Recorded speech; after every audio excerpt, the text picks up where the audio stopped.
This next story is very personal to me. Let's go back to 2017. The pain started in my belly. Doctor said it was a hernia, so I had it repaired surgically in June. And by December, the pain was back at the doctor. After the holidays, I thought the hernia was back. Sitting became uncomfortable and I felt an unexplained pressure. Well, several doctor visits later, a new doctor believed the hernia was a result of uterine fibroids. An ultrasound saw at least 3 of them. So in January of 2019, there I am going in for a dual surgery to remove the fibroids and have the hernia repaired again.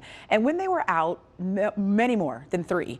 There's some big ones there. The doctor said my body believed I was 5 months pregnant. My story is not rare. In fact, it's all too common. And this month, as we close out Fibroid Awareness Month, I went to Duke Hospital to talk it out with a doctor and another woman who's now on the road to recovery.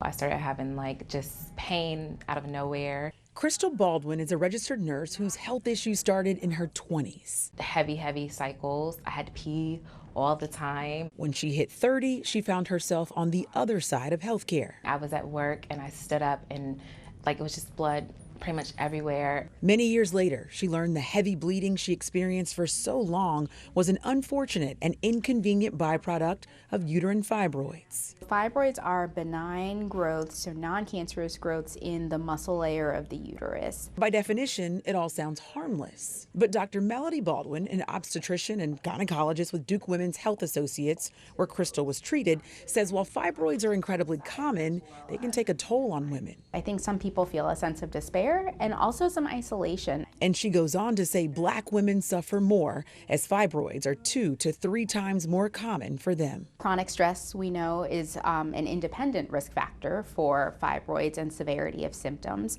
And chronic stress is something that's also associated with race and racism as the lived Black experience. While there is no cure, treatments can drastically improve your quality of life.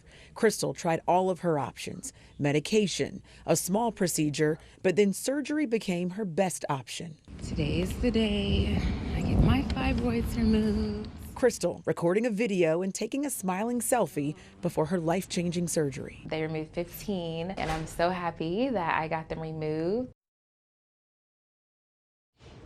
Crystal is back at work and she's actually working at a gynecology clinic, able to help patients with her own personal stories from her years-long journey.